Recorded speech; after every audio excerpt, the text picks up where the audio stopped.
Distinguished guests, good morning and assalamu alaikum. I'm going to share what the judiciary's viewpoint is on climate justice and the trajectory over the years. The movement started way back in the 80s when we started off with environmental justice, moving on to climate justice. So take you through that journey and some of the ideas that the judiciary has today regarding climate justice. So let me start off by saying that climate justice is no longer a distant threat. This needs to be understood. It is a present and an accelerating crisis, particularly for countries in the global south. And my emphasis is going to be on global south today, which includes Pakistan, which contribute the least to the global emissions, but bear the brunt of its consequences. Pakistan is a frontline state of climate catastrophe and is ranked amongst the top 5 most vulnerable countries experiencing extreme weather events, glacial melt, water shortages, and devastating floods.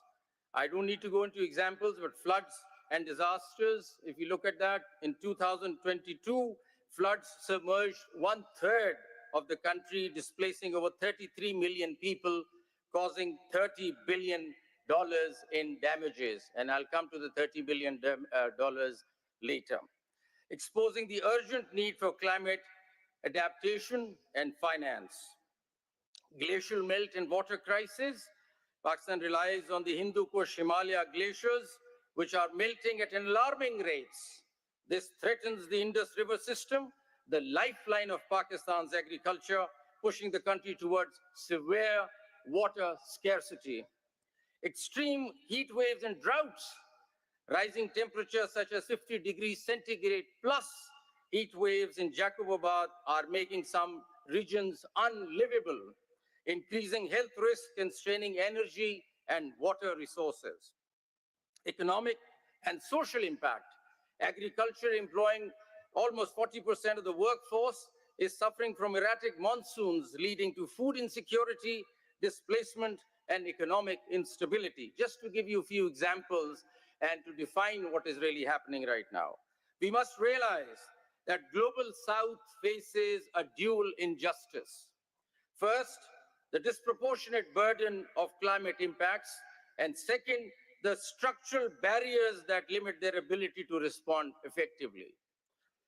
The time for passive observations has passed, ladies and gentlemen.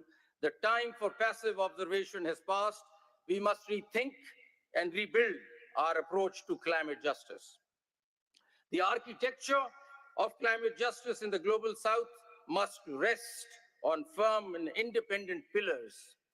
Let me give you my 9 pillars on how to structure climate justice. First, it requires a strong focus on adaptation and loss and damage, ensuring that vulnerable communities are not left to bear the burden of crisis they did not create. Mitigation is not our immediate issue. Second, a robust, active, and well-informed judiciary, and I hasten to add an independent one also, which is fast eroding here, a concept that is essential to enforce and actualize climate justice. Third, ensure that climate finance is readily available, including innovative mechanisms such as Islamic climate finance to support sustainable solutions. Plus, effective systems must be in place to access international climate funds, and I'll talk about that in a minute, cutting through bureaucratic hurdles to secure much needed resources. Fourth pillar of climate justice, move towards nature finance, which is a growing area, and I'll just talk in a bit. Fifth, understand and learn climate science to guide our decisions making, ensuring that policies are evidence-based and future-proof. Sixth, climate diplomacy between countries of the global south must be strengthened, forging alliances to collectively demand fairer financial commitments and technological support. Seventh, we must take charge of our own future, investing in homegrown solutions tailored to our unique environmental and socio-economic realities, rather than waiting for external help. 8, Climate accountability mechanisms must be established to prevent mismanagement and ensure that every dollar that flows in serves the communities and the ecosystems that need it most. And last, ninth, climate courts, dispute settlement, and a global court is much needed. And I'll come to that as we go on.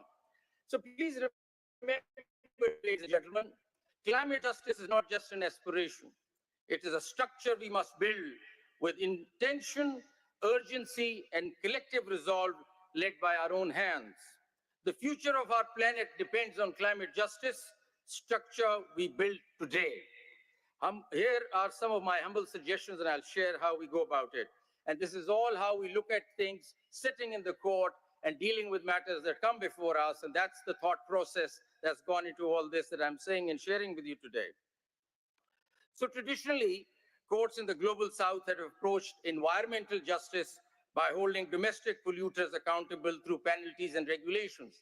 That's how it all started way back in 80s. There was a polluter in the country, and we would pass sanctions, issue penalties, shut down a factory which was polluting. But we could identify a polluter that was there in the country. That was the time of environmental justice in this country, 80s and early 90s.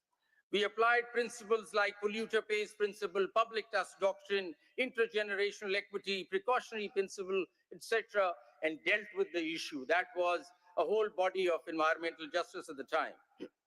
And then you enter climate change.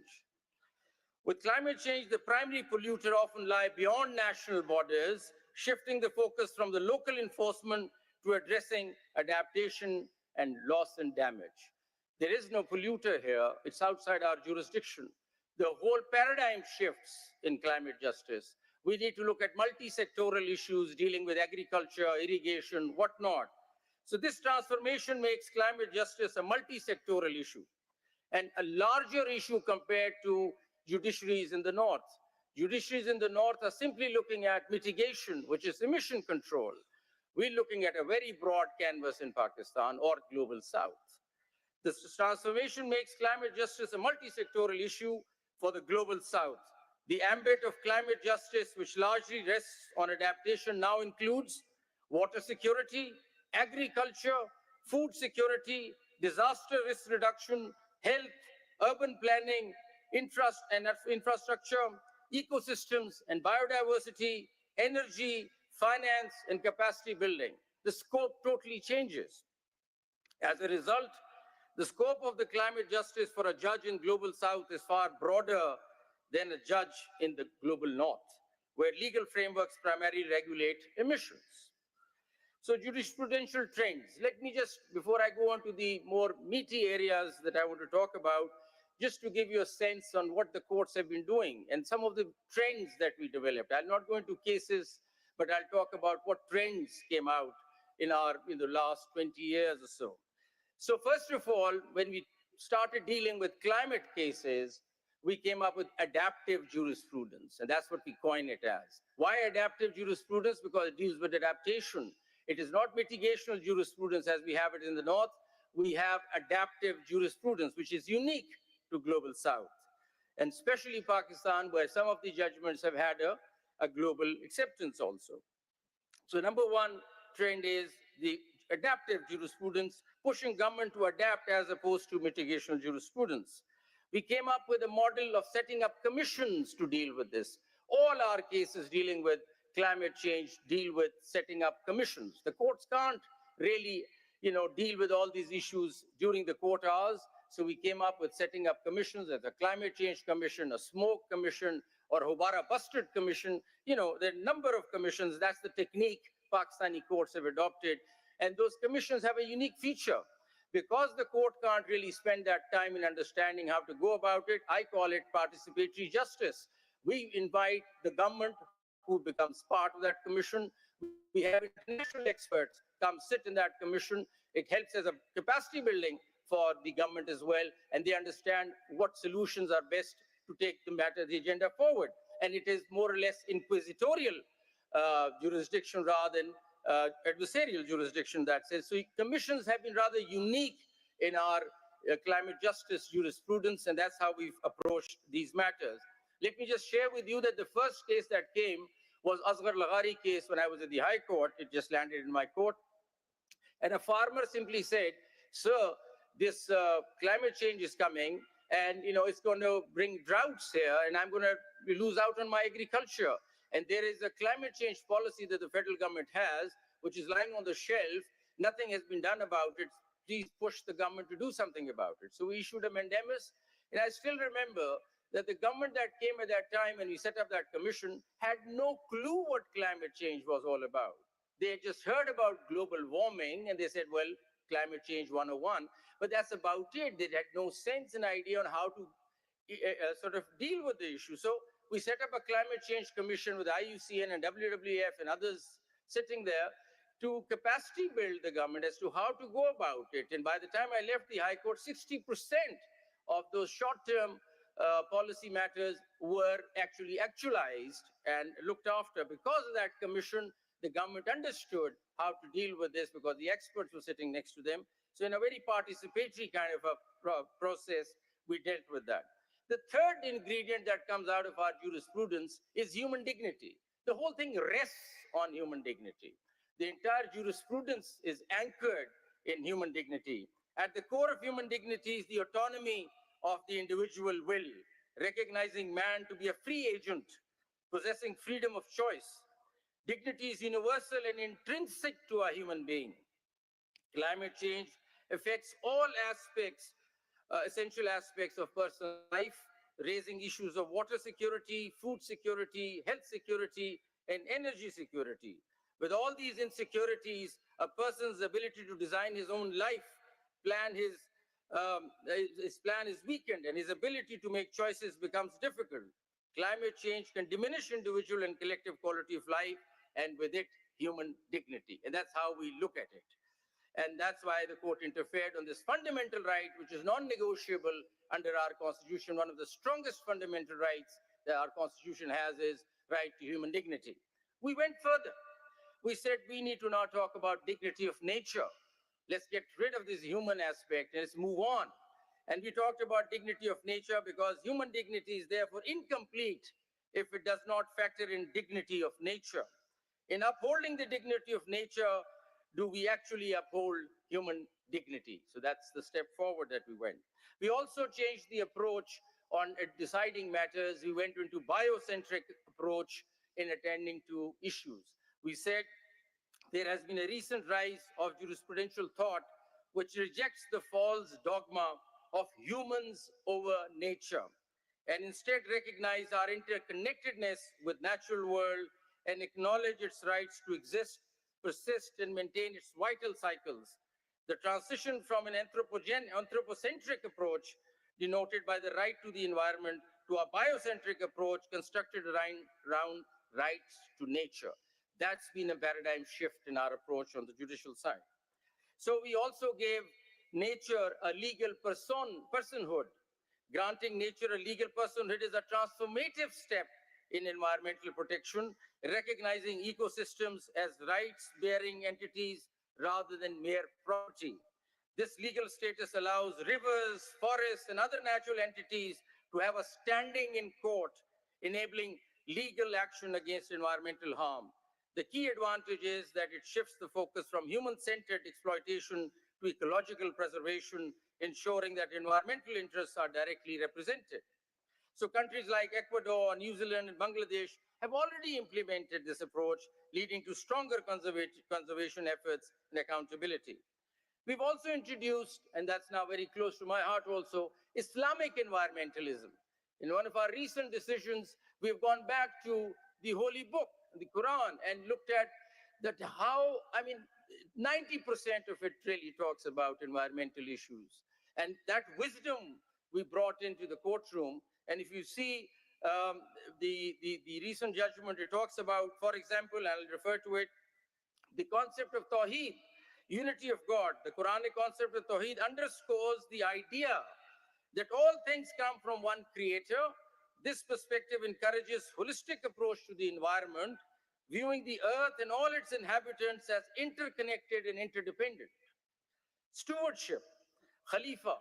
The Holy Quran emphasizes that humans are stewards, khalifas on the earth. This concept promotes responsible management of the earth resources. And we also thought that we might connect with people. We've been coming up with environmental jurisprudence for years. But now with religion coming into it, so it's culturally so deepened, we could understand that we could relate to people when we were talking about these things. Talk about balance, mizan. The Holy Quran speaks about balance in creation and warns against upsetting this balance. Climate change, which is driven by human activities, is disrupting the earth's natural balance. Avoiding waste, says the Quran, israf. Islam discourages wastefulness. The current pattern of consumptions and the waste, especially in more developed countries, are contributing significantly to the greenhouse gas emissions and climate change. And finally, justice, adl. Climate change is also a matter of justice, as it disproportionately affects the poor and vulnerable people who often have contributed least to the problem. So this jurisprudence was brought into it also. The judiciary's role is no longer just about punishment, as it was under environmental justice. Under climate justice, it is about ensuring survival, resilience, and fairness in the face of crisis caused everywhere. As a result, in Pakistan, the courts have held that government accountable for its inaction on climate change, emphasizing the need for comprehensive adaptation measures across various sectors. Courts in Pakistan have shaped adaptive climate jurisprudence, which is globally recognized now, issuing directives to government institutions to take concrete steps toward climate adaptation across various sectors. Our judgments were guided by the urgent need to protect vulnerable communities, ecosystems from the growing impacts of climate change. Now things change here. We've been giving directions for the last maybe 10 years now, thinking that our directions are being actualized and things are changing. But then the floods hit us in 22 and we realized that nothing much has happened on the ground. So this is a wake-up call for the judiciary where we turn course. So however, through the course of implementation, we have come to realize a stark reality, and this is the change that has been brought in. While government or public sector institutions may agree to act, they often lack the financial resources to do it effectively. Nobody from the government would come and say, we can't do it, sir, because you don't have the money. They will say, yes, sir, we'll do it. And we think, oh, we've just today conquered the world. We've passed this decision and everything is going to change on the ground. Now we've realized, no, it's not happening. There's a gap. Nothing is happening on the ground while we keep up with all these judgments and jurisprudence that we keep creating. So this gap between judicial mandates and financial capacity of the government has brought us to the critical realization. And that's where we stand today. A critical realization that climate finance is just not an economic issue. It lies at the very heart of climate justice. So climate justice to us today, that's how judiciary would feel, is climate finance. Without adequate funding, adaptation remains an aspiration rather than a reality, and the most vulnerable continue to bear the brunt of climate disaster. We soon realized this after the devastating floods of 2022, that the only way forward is through climate finance. Climate finance in the global south is perhaps the most critical and important component of climate justice. This is where we stand today. And just 2 days ago, the Supreme Court came up with a decision, an order, where they said that climate finance is now the new fundamental right. It's as important as anything else if you want to look after right to life and right to dignity. Climate finance is just not an economic necessity. It is our lifeline. It determines our ability to strengthen critical sectors such as infrastructure, agriculture, water management, health, and disaster resilience. It shapes how we address displacement and migration, mitigate economic inequality, and protect our most vulnerable communities from climate-induced devastation. That's climate finance is delay in financing is not just a policy failure, it is a denial of justice. For countries in the global south, where adaptation to climate change is an urgent reality, climate finance is fundamentally a human rights issue. I'm sorry, I won't have this. I need more time. Thank you. I haven't even yet started. Actually, I'm not used to it also because they don't tell judges to just be quiet. You see, I'm sorry, I'm just on a lighter side. But I have a few things to say if I have time. Thank you. So the ability to adapt, recover, and rebuild in the face of climate disasters is not a privilege. It is essential to preserving human dignity and survival. The right to life and the right to dignity enshrined in our constitutions and international human rights frameworks must now be understood to include the right to climate finance. Without it, our people are left defenseless against a crisis they did not create. Climate justice demands that countries with resources, global north, support countries on the front lines of climate change, global south, not as charity, but as a legal and moral obligation. If climate finance continues to fall short, the gap between developed and developing nations may grow, leading to what some people term it as climate apartheid, where wealthy nations protect themselves from climate impacts, while poorer countries are left to bear the brunt. So what do we do with climate finance? And let me take you into that now. So we understand that the North has a moral, legal, and a financial obligation to fund and to pay for all what has happened to us in the global South. The principle of common but differentiated responsibilities within the UN Framework Convention on Climate Change holds that developed countries should lead in providing climate finance. Without honoring their commitment, the global North risks furthering inequality, where countries least responsible for emissions face the heaviest burdens. So we said, okay, that's good. I mean, if there's a problem, we'll go up to the North and ask them what to do. And there are a number of key global funds, and I'll just mention those. So the key global funds for climate finance are the Green Climate Fund, GCF, the Global Environmental Facility, GEF, the Adaptation Fund, AF, the Climate Investment Fund, CIFs, Least Developed Countries Fund, LDCF, Special Climate Change Fund, SCCF, International Climate Finance by donor countries, bilateral agreements. Very fancy. They're all there. Is the money really coming to us? Has it come to us? $30 billion we heard. In 2022, we were stuck with these floods and hit by those floods. And the total bill of loss and damage then was $30 billion. Where's the money? And we have all these financial organizations that talk about these funds. So challenges with global climate. And as a judge, I've been trying to understand how do we access these funds? What's the process? Where are the rules? What's the mechanism? How do I apply? So what we understand is that it's a cumbersome process and there's bureaucracy. Developing countries face significant challenges in preparing proposals, obtaining approvals, and meeting compliance requirements for funds like the GCF. Funds often have lengthy timelines and stringent eligibility criteria, slowing down the process. Then there is inadequate and unequal distribution. Global funds have been criticized for insufficient disbursement, particularly for adaptation projects in developing countries. Funding commitments made by developed nations often fall short, leaving adaptation projects underfunded. Dependence on donor priorities. Global funds are influenced by donor countries' priorities, which may not align with the local adaptation needs of the global South. Lack of predictability and scalability. Funding through global funds is often unpredictable and inconsistent. So these are the problems that we're facing. So despite international agreements and numerous COPs, there'll be COP30 coming up. So 30 years we spent now talking about climate change. It's going to be 30 years next year. What have we achieved? Countries of the global South continue to face significant challenges in accessing global green funds. This disparity underscores the need for climate justice to encompass reparative measures.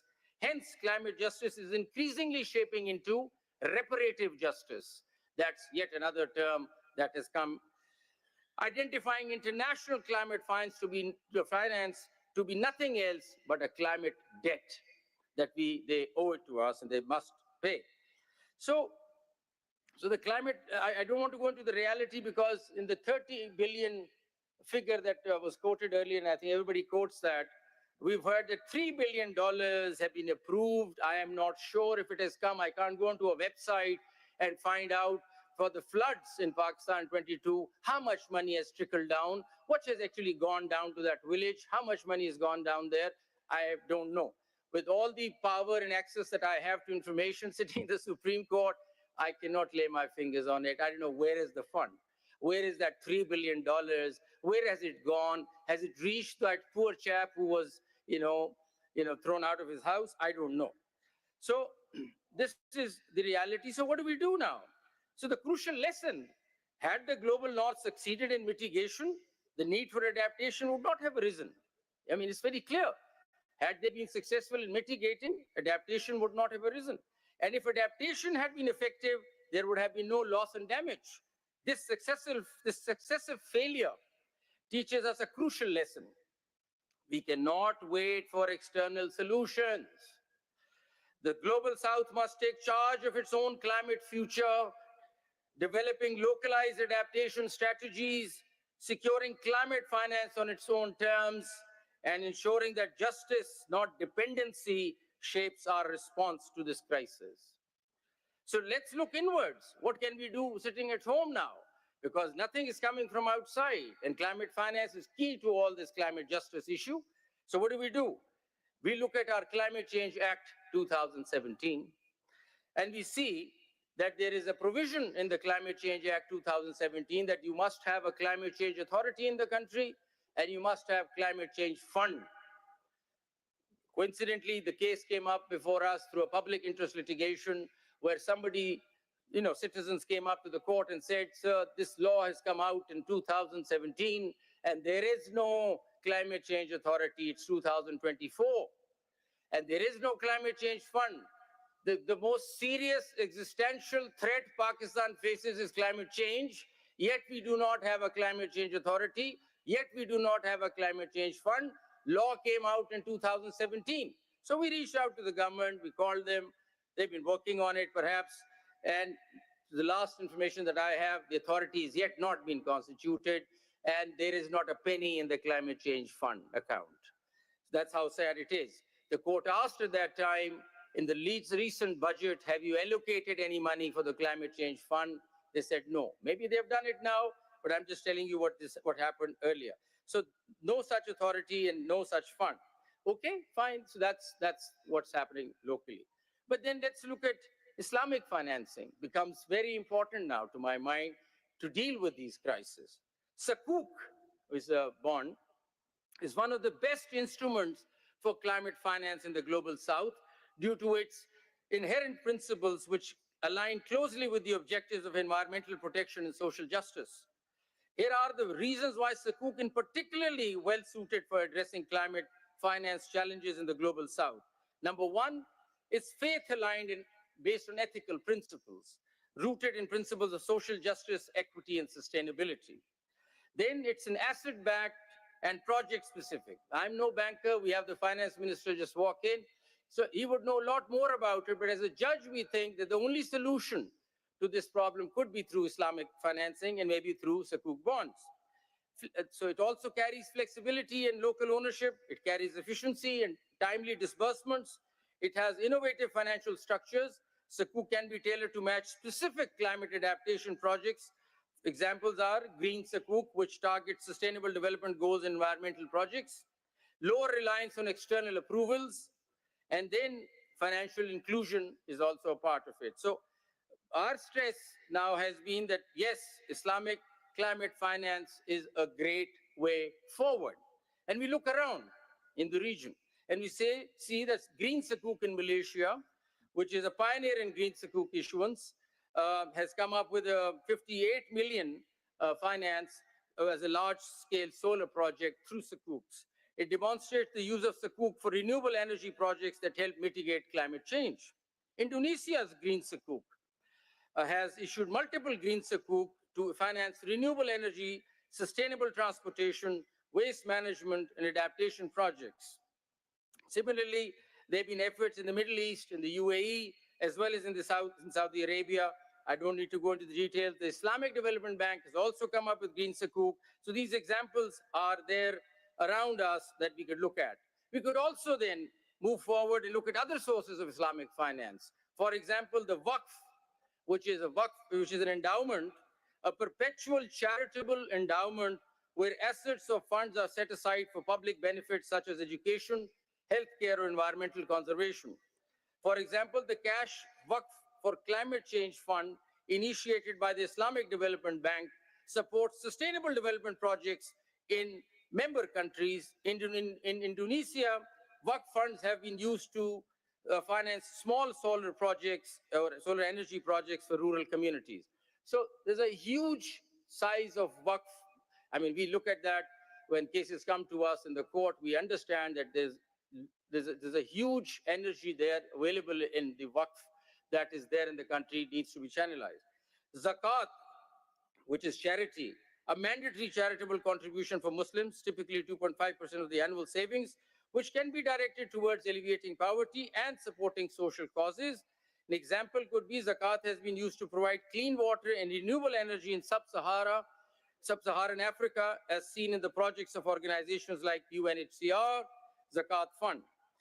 Then we have Takaful, which is Islamic insurance, and that also could be tapped into.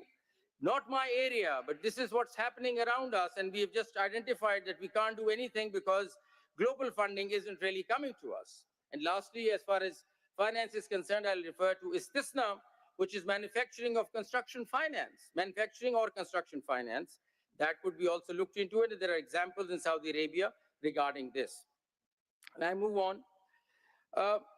Having said that, I just want to go to the next pillar that I wanted to talk about, and that is nature finance. Now, that's a growing area. And I think the country and our financial institutions need to start thinking about nature finance. This is different from Islamic climate finance. This is nature finance, and this is driven towards looking at nature and rehabilitating things. So nature finance is an emerging concept that focuses on financing projects and initiatives aimed at conserving and restoring natural ecosystems, promoting biodiversity, and tackling environmental challenges like deforestation and land degradation. So what are the key goals of nature finance?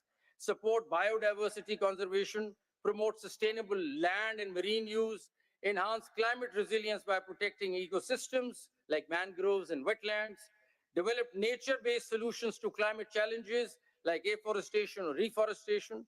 So nature finance has unique tools and approaches that make it distinct. For example, carbon markets, companies or governments pay for carbon credits to offset emissions, with funds going towards protecting forests, wetlands, or oceans that absorb carbon. Number two, debt for nature swaps. Countries with high debt burdens agree to conserve ecosystems in exchange for debt relief, often facilitated by international organizations. We have payments for ecosystem services, PES. Governments or private entities pay landowners or communities for preserving natural ecosystems that provide vital services, for example, clean water, flood prevention. Nature-based bonds tied specifically to achieving measurable nature-related outcomes such as reforesting degraded land or protecting coral reefs. Biodiversity credits, financial instruments tied to measurable biodiversity outcomes such as increasing the population of endangered species. So we could look at nature finance, we could look at Islamic financing after having said that we're not getting anything from the global funding on climate. The next important pillar in the entire architecture of climate finance, climate justice is climate science. So climate science is critical for obtaining climate finance for loss and damage or adaptation projects because it provides the evidence base necessary to justify financial claims, design effective interventions, and meet donor requirements. So if we do not know anything about causation and attribution, scientific data helps demonstrate how specific climate-related disasters such as floods, droughts, and rising sea levels are linked to global warming. So attribution science is particularly important in loss and damage claims. I have no idea if we have that capacity in the country or not, needs to be developed. We cannot talk about climate finance without having a good handle on climate science. Then it helps quantify loss and damage. I don't know how the 30 billion figure came out. There must have been some science behind it. So climate models and risk assessments provide estimates of economic and non-economic losses suffered by vulnerable countries. These include infrastructure destruction, livelihood losses, displacement, and ecosystem degradation. Without precise data, it is difficult to argue for adequate compensation from climate finance mechanisms. So if somebody is affected or somebody's land is affected through drought or floods, how do we set up a feasibility report? How do we set up a claim, you see, unless we have an understanding of climate science? And I don't know. I maybe excuse my ignorance, but there must be some climate science available in the country which deals with these areas. Moving on, considering that perhaps time is short, and I'll just refer to one last thing, two things. One is climate diplomacy. I think it's high time that V20, we need to get onto that platform of V20 and do something about it. So climate democracy is a crucial pillar, needs to be gone into, and I've had a word with the team that V20 that was visiting, the CVF also, and I told them that it's high time that judiciaries of these countries ought to also talk to each other if they want to develop climate justice area.